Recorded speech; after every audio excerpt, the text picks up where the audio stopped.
BVM खबर 24 के सभी दर्शकों का हार्दिक अभिनंदन है। नमस्कार, मैं जगभूषण शर्मा।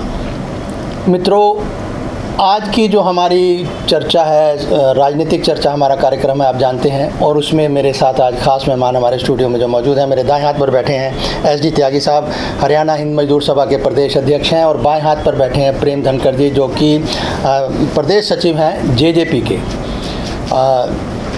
आज इनसे हम चर्चा करेंगे जो हमारी फरीदाबाद की जो कंडीशन है, रोड्स की कंडीशन है, ट्रैफिक की कंडीशन है, मतलब सड़कों के जो बदहाली कहूँगा मैं तो फ़िलहाल, जो खुशहाल हैं जो वो उन पे बात बाद में करेंगे। 60% जो सड़कें हैं वो बदहाल हैं। एक ट्रिब्यून की रिपोर्ट है 2022 की, तो वो तो मेरे पास रेफरेंस अभी है ही है।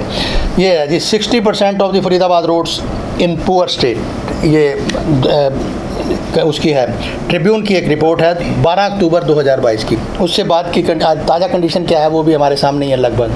इसी तरह हम अगर जो स्टेट ट्रांसपोर्ट के आंकड़े लेते हैं हरियाणा के, तो फरीदाबाद की अगर बात करते हैं तो उसका 43,06,947 व्हीकल हैं, जिसमें 2 व्हीलर्स भी हैं, कार जीप भी है और ट्रैक्टर भी है। इसमें ट्रक का जिक्र नहीं किया, मैं आपको बता रहा हूँ।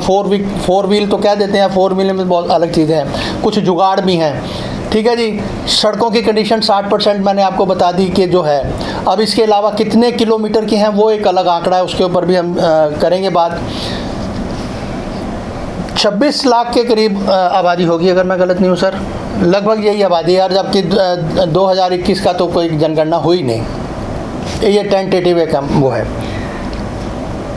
43 या 50 लाख समझ लो, जो क्योंकि ट्रक नहीं है, को आगे चले भी जाते हैं, कुछ रह जाते हैं, कुछ हम अंदाज़ा लगा रहे हैं। 2010 का आंकड़ा है ये 43 लाख का। 2010 के बाद आज 2023 है, 13 साल का बीच में गैप है, तो आप अंदाज़ा लगा सकते हैं सिर्फ। तो इन हालात में हम इन बिंदुओं पर ही बात करेंगे। ये मेरा परिचय था आज की चर्चा का, और मैं मेरे जो मेहमान हैं, पैनलिस्ट हैं, इनको 8-8 मिनट है छोटे छोटे 2 सवालों के ऊपर बोलने के। 4-5 मिनट का इन्होंने 4 मिनट, 3.5-4 मिनट एक सवाल का जवाब देना है। तो शुरुआत मैं करता हूं धनखड़ साहब। जैसे मैंने परिचय में कहा कि भाई 26 लाख के करीब आबादी है, और 2010 तक 43,000 और 6,947, यानी ये 47,000 के, यानी 43 लाख से वो 7,000 व्हीकल आप मान के चलो, ये 2010 तक के। तो इन हालात में एक घर में 2-2, 3-3 कारें भी हैं, 2-2, 3-3 मोटरसाइकिल भी हैं। तो रोड कंडीशन आप देख रहे हो, क्या कहना चाहेंगे कि किस तरह ट्रैफिक जाम देखते हैं सर आप, कभी मौका मिला हो? हम सुबह से शाम तक रोड पे ही रहते हैं शर्मा जी। और जो रोडों की दशा है वो कई बार जो है ना, कंस्ट्रक्शन की जो बैड कंस्ट्रक्शन होती है उसकी वजह से होती है।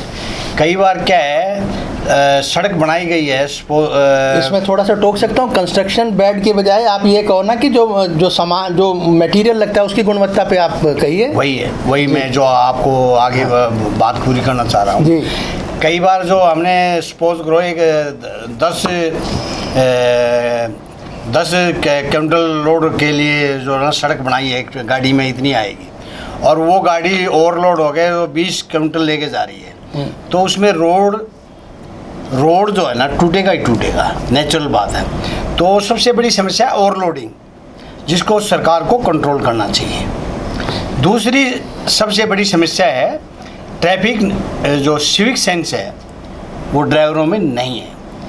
वो हमें जो है ना ट्रेंड ड्राइवर होने चाहिए, और इसकी शुरुआत जो है ना स्कूलों से, बच्चों से होनी चाहिए। बच्चे अपने खुद भी सीखेंगे और वे घर में जाकर अपने मम्मी पापा को भी सिखाएंगे। अगर ट्रैफिक नॉनसेंस ना हो तो रोडों में जाम नहीं लग सकता। अब मैं आपको छोटा सा उदाहरण देना चाहता हूँ। जितने भी अंडरपास हैं, ये जो ओवरब्रिज मथुरा रोड पे बनाए गए हैं, इनमें यू टर्न की लाइन है। आप देखोगे उस पर कहीं पर भी यू टर्न नहीं लिखा हुआ। जिस व्यक्ति को राइट लेफ्ट को जाना है, मैं बाटा चौक का एक उदाहरण देकर बताता हूँ। जिस व्यक्ति को जो अजरोंदा से आया है, वो व्यक्ति सीधा जो है ना, जिसको जाना है अपने सेक्टर 11 में जी, तो उसको लेफ्ट साइड में रखना चाहिए गाड़ी, लेकिन वो यू टर्न वाले पे खड़ा है, और जिसको जो है ना यू टर्न में जाना चाहिए वो लेफ्ट को खड़ा है। तो इससे जो है ना जब रेड लाइट और ग्रीन लाइट होती है उस समय जो है ना जाम की स्थिति और ज़्यादा बढ़ जाती है। जी। ये मैं मान के चलता हूँ कुछ ट्रैफिक अधिकारियों की गलती है, क्योंकि उस पर यू टर्न कहीं नहीं लिखा हुआ रोड के ऊपर। आप बड़े विकसित देशों में जाओगे तो ट्रैफिक जो है ना रोड के ऊपर भी लिखा हुआ है यू टर्न, राइट, लेफ्ट, वो लिखे हुए हैं। और उसका ड्राइवर जो है ना चाहे 2 किलोमीटर लंबी लाइन लग जाए, धनखड़ साहब 2 किलोमीटर लंबी लाइन लग जाए, धनखड़ साहब और लोग जो है ना उससे रूल को नहीं तोड़ते हैं, रूल को नहीं तोड़ते हैं तो ट्रैफिक की समस्या, जाम की समस्या नहीं पैदा होती है। मैं माफ़ी चाहता हूँ, 1 सेकंड रोकना चाहता हूँ आपको। सर ये कह रहे हैं कि स्कूलों से ट्रेनिंग मिलती है रोड सेंस की, या तो जनाब ये जो ड्राइविंग लाइसेंस इशू करती है जो आरटीओ या अथॉरिटी है, ये क्या चेक करती है ड्राइवर का? उसमें कुछ साइन होते हैं जो उसको बताने पड़ते हैं ड्राइवर को कि भाई ये स्कूल का साइन है, बच्चा लेके जा रहा है, ये रेलवे क्रॉसिंग है, और ये रेड लाइट है, ये ग्रीन लाइट है, और उसके मेरे ख्याल 12-18 साइन हैं, कुछ ऐसे साइन है जो बड़े परमानेंट है, और वो कहते हैं कि याद करके आओ, इसको दिखा, हम पूछेंगे आपसे बताना। तो इस अथॉरिटी का कोई कसूर नहीं है, स्कूलों का तो जो कुछ हाल है, टीचर नहीं है, बाकी तो बात छोड़ो, वो तो मुद्दा ही अलग हो जाएगा ना हमारा। तो कितना सहमत है सर आपके धनखड़ साहब के कथन से? देखो जी, मैं सहमत है, सहमति का सवाल नहीं है। हाँ जी। ये औद्योगिक शहर है। हाँ जी। यहाँ कर्मचारियों को ड्यूटी आना है और जाना है समय पर। वो अधिकारी भी हो सकता है, वो वर्कर भी हो सकता है जी। वो पैदल भी जाने वाला होगा, वो साइकिल पे भी जाने वाला होगा, वो मोटरसाइकिल पे भी जाने वाला होगा। एक पेशेंट की भी वो व्हीकल जाती है, और इतने हॉस्पिटल में एम्बुलेंस जाती है। दुख की बात है जो आपने अभी नाम ले दिया, ट्रैफिक जाम में एम्बुलेंस फंसी रहती है। हाँ जी। और अनेक सीरियस मरीजों की मृत्यु हो जाती है जी। हालात ये है, इनकी बात किसी हद तक सही है कि जो ट्रैफिक के आपने लाइसेंस बनाते टाइम वहाँ कागज पर देख लिया, उसे पता है, लेकिन अगर उनका प्रदर्शन रोड के ऊपर प्रशासन नहीं करेगा, हाँ जी, वो ड्राइवर को नहीं पता लगेगा उसको किधर मुड़ना है, किधर जाना है, क्या डायरेक्शन है आगे। नंबर 1 जी। मेरा इसमें एक सुझाव है प्रशासन से, पुलिस प्रशासन से, इनसे कि एक जन संवाद का इनको कार्यक्रम शुरू करना पड़ेगा। ये क्या करते हैं, अपनी मर्जी से कभी ट्रैफिक को इधर डाइवर्ट कर देंगे, उधर डाइवर्ट कर देंगे, लोड जिधर होता है ना। जब ये जन संवाद करेंगे तो इनको जनता की, यहाँ के लोगों की, निवासियों की समस्याएं पता लगेंगी, उनको किन किन मुश्किलों और मुसीबतों का सामना करना पड़ता है, उसका समाधान हो। अब आप पुल से उतरते हैं, नीलम से उतरते ही सामने इतना बड़ा चौराहा है, उस चौराहे को छोटा कर सकते हैं हम। बिल्कुल। वहाँ उस पुल से उतरने में जाम नहीं लगेगा। चाहिए सर, उस पुल से उतरने में जाम नहीं लगेगा जी। जब इधर से अजोड़ा चौक की तरफ हम उतरते हैं तो जो दिल्ली की तरफ को मुड़ती है सवारी, उनको उधर मुड़ने के लिए जगह नहीं बचती। थोड़ा सा उस कॉर्नर को और वो करके उनको ऐसा स्पेस दे दें कि उधर जाने वाले लेफ्ट हैंड तो क्लियर रहना चाहिए, लेफ्ट हैंड क्लियर रहना चाहिए, हमेशा कहीं पे भी चल, हमेशा लेफ्ट हैंड क्लियर रहना चाहिए। ये बात सही है, रेड लाइट नहीं होनी चाहिए। दूसरी बात शर्मा जी, यहाँ ट्रांसपोर्ट नगर है, औद्योगिक शहर है, सबसे ज्यादा रेवेन्यू पूरे हरियाणा को यहाँ से जाता है। स्मार्ट सिटी नाम रख दिया, लेकिन शहर के ऊपर कोई खर्चा नहीं हो रहा होगा तो जहाँ धनाढ़ लोग रहते हैं, बिजनेसमैन रहते हैं, बड़े बड़े नेता लोग रहते हैं, वहाँ हो रहा होगा। जहाँ मजदूर रहता है, लाखों मजदूर कॉलोनियों में जी, उनमें सड़क नहीं है, पानी का निकासी का कोई वो नहीं है, पीने के पानी का इंतजाम नहीं है। और जो है भी, मैं आपको एक उदाहरण दे रहा हूँ, थाने के सामने प्याली फैक्ट्री से जो सारण चौक के लिए जाता है रास्ता, इसकी तस्वीरें हमने खींची थी सर, 1 महीना पहले तोड़ के गिर दी। इतने मोटे मोटे पत्थर पड़े हैं। शहर में कोई प्रशासन, कोई नेता, कोई नगर निगम, कोई सुनने वाला नहीं है। जनता को इतनी वहाँ परेशानी हो रही है। अब आप क्या कहना चाहेंगे जी? कोई सुनने वाला नहीं है। आपने एक बात कही कि ये जो स्कूलों से ट्रेनिंग मिलनी चाहिए, मेरी इल्तजा ये है कि छोटे छोटे बच्चे जो कि अपनी कम उम्र में 18 साल से कम उम्र में लेके स्कूटी और ये छोटे छोटे इवन गाड़ियाँ का 4 व्हीलर तक मैंने देखे हैं बच्चे चलाते हैं और उन्हें रोड सेंस तो कतई नहीं है। ठीक है, मान लिया अगर स्टीयरिंग कंट्रोल आ भी गया कुछ, उसको ड्राइविंग नहीं कहते। क्या कहना चाहेंगे उन माँ बाप के लिए जो अपने छोटे बच्चों को दे देते हैं रोड पर गाड़ी चलाने के लिए, क्या कहना चाहेंगे? वो माँ बाप की बहुत बड़ी गलती है। एक तो अपने बच्चे को रिस्क में डाल रहे हैं, दूसरा जो दूसरे लोग हैं जो उससे टकराएंगे वो भी जो है ना रिस्क में होंगे। माँ बाप की रिस्पॉन्सिबिलिटी होनी चाहिए इसमें, क्योंकि बच्चा उसी की सहमति से लेके गया है। 18 साल से का रूल है, उससे पहले लाइसेंस नहीं बनता है। तो बच्चे को जो है ना कोई भी किसी भी माँ बाप को कोई भी जो है ना 2 व्हीलर 3 व्हीलर या 4 व्हीलर नहीं देना चाहिए, क्योंकि उससे जान माल का नुकसान होने के ज़्यादा खतरे हैं। एक जैसे पहली मैं माँ बाप से अपील है मेरी कि अपने बच्चों को ध्यान रखें, विशेषकर ट्रैफिक के नियमों का पालन करने की कोशिश करें। दूसरा, जो माँ बाप खुद हैं उनको भी ना ट्रैफिक सिविक सेंस होनी चाहिए।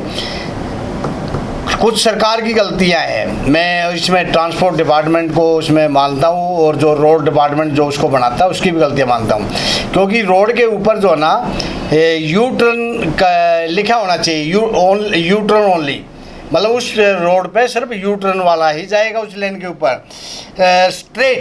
स्ट्रेट का मतलब है आगे चल के वो राइट को मुड़ेगा, उसको स्ट्रेट जो ना लिखेगा वो लेफ्ट हैंड है, वो बिल्कुल उस पर रेड लाइट आएगी नहीं, वो हमेशा खाली रहनी चाहिए स्ट्रेट वाली। एक होता है राइट हैंड, तो वो जैसे पुल के नीचे से मुड़ेगा राइट हैंड को, तो उस पर राइट हैंड ओनली। तो ये अगर ये 3 चीज़ें मैं लिखी होंगी तो मैं मान के चलता हूँ 70% ट्रैफिक जो जाम की स्थिति बनती है वो ख़त्म हो सकती है। और पुलिस वाले जो है ना जो जाम के लिए खोलने के लिए लगाए गए हैं, वो हमेशा वो चलान के चक्कर में रहते हैं, जो कि गलत है। चलिए, वो आप पहले जनता को फैसिलिटी प्रोवाइड करो, फिर जनता से उम्मीद करो कि ये जो ना ट्रैफिक जो जाम हो रहा है वो किस वजह से हो रहा है। आपने जनता को फैसिलिटी नहीं दी। ये तो छोटी छोटी चीज़ें हैं जो सिग्नल की हैं। बात करेंगे तो तब उसकी भी आपको सैंक्शन पोस्ट इनकी पूरी हुई है या नहीं हुई। 5,000 या 5,500 की चाहिए थी हमारे डिस्ट्रिक्ट में फोर्स। अब पता नहीं वर्तमान में क्या है, कुछ समय पहले तक तो नहीं था, इनके पास स्टाफ ही नहीं था। तो मैं ये पूछना चाहता हूँ जी, एक तरफ जैसे अखबारों की या टेलीविज़न की या पत्रकारों की एक लोकप्रियता और विश्वसनीयता में अंतर को आप पहचानने की कोशिश करें। नगर निगम का भी काम है उपयोगिता और सौंदर्यीकरण को पहचानना। जैसे आपने कहा कि जो नीलम का चौराहा है इसे छोटा करके और इसकी उपयोगिता बढ़ानी चाहिए। इसकी सुंदरता या इसके सौंदर्यीकरण से क्या, जो भी बड़े चौराहे हैं ऐसे शहर पे पब्लिक का लोड बढ़ रहा है, हाँ, उसकी उपयोगिता कम हो रही है। हाँ, उसकी उपयोगिता कम हो रही है। ठीक है जी। जो भी बड़े चौराहे हैं, चाहे वो हार्डवेयर हो, उनको थोड़ा नैरो किया जाए, जैसे दीप सिंह चौक को किया गया। हाँ। दीप सिंह चौक भी पहले बहुत जी हाँ। मेरा कहना यह शर्मा जी कि स्मार्ट सिटी नाम रख दिया, लेकिन स्मार्ट सिटी बनाने के लिए जैसा धनखड़ ने कहा, जनता का भी योगदान जरूरी है और प्रशासन का ध्यान जरूरी है। हाँ। प्रशासन जब तक ये लंबे ट्रक दोनों साइड ट्रकों मेन सड़कों पर खड़े रहेंगे, लंबे ट्राले, हाँ, तब तक आप शहर की ट्रांसपोर्ट व्यवस्था को सुधरा नहीं मान सकते। आप मोटरसाइकिल वाले को तो पकड़ रहे हैं, बिना हेलमेट के पकड़ना चाहिए, कहीं 1 मिनट गिर जाए, कहीं मर जाए। जो ट्राले दिन में ड्यूटी टाइम में पीक आवर्स में रात को लाके खड़े कर दिए जाते हैं मेन सड़कों पे, खासकर Bata to Baba Deep Singh Chowk, Whirlpool वाली रोड, ईस्ट इंडिया वाली रोड, इनके भारी चालान कटने चाहिए, इन पे भारी चालान जुर्माना लगना चाहिए। देखे कैसे खड़े करते हैं, या तो फैक्ट्री वाला अंदर ले खाली करे, यार कोई मतलब है 12-12 घंटे अब बड़े ट्रॉलर दोनों तरफ खड़े हैं और सबने आंख बंद कर ली, प्रशासन ने, सरकार ने, सब लोगों ने, सबने आंख बंद कर ली। तो हमारी चर्चा इसको हम मुख्य शरण रखना चाहते हैं, बात समझाना चाहते हैं। मुझे अच्छी तरह से याद है वो स्टोरी मैंने कवर की थी, ये रहा बाटा, नीलम बाटा रोड जो है, जहाँ आज स्कूटर मार्केट वगैरह आप देखते हो खूब है। और इसके थोड़ा पीछे अगर हम जाते हैं पेट्रोल पंप है, पेट्रोल पंप से लेकर और कोतवाली के आसपास तक दोनों तरफ ट्रक खड़े होते थे, अगर आपको याद हो तो। मैंने वो स्टोरी की थी, उनमें से एक ट्रक ड्राइवर ने कहा था दिल रख के, नहीं तो आमतौर पे बोलना ही नहीं चाह रहे थे, नहीं वो कह रहे हैं, कहते हैं हमसे पुलिस पैसे लेती है पर ट्रक पर डे के हिसाब से कुछ इस तरह से। बिल्कुल सच ठीक बोला। है जी, ये उन्होंने सच बोला, वो मैंने दिखाई थी वो स्टोरी। अच्छा अब ये बताइए कि अगर सड़कों का उपयोग भी पार्किंग के लिए होगा और कहीं पर भी हो, चाहे वो जो यानी जो मेन सड़कें हैं उनका भी, या कॉलोनियों में भी, या जो सोसाइटीज़ कट रही हैं, अगर ये सड़कों का उपयोग पार्किंग के लिए होता रहा तो आप निश्चित रूप से देखें कि बहुत भयंकर स्थिति आने वाली है व्हीकल्स को लेकर, कम से कम बड़े शहरों में जहां आबादी घनी होगी, जहां पर जैसे उन्नत शहर कहते हैं, स्मार्ट सिटी बने या न बने, चमक धमक वाली जो पूंजीवाद का एक जो असूल है ना, वो चंद शहर वो चमक धमक वाले पैदा करेंगे और उसी में आप वो समझोगे कि आप पूरा भारत चमक रहा है। तो क्योंकि ये चर्चा फिर मैं कहूँगा कि बहुत गहन है, हम इसके कोशिश करेंगे नियमित इस ऐसे बिंदुओं पर हम चर्चा करें आपके साथ। फिलहाल समय को हमें समय इतनी इजाज़त नहीं देता, और मुख्तसरन आपने जो कुछ भी समझाया वो आपके सामने है, जो हमारे महानुभाव के विचार है वो हमने आपसे साझा किए। फिलहाल इतना ही, नमस्कार।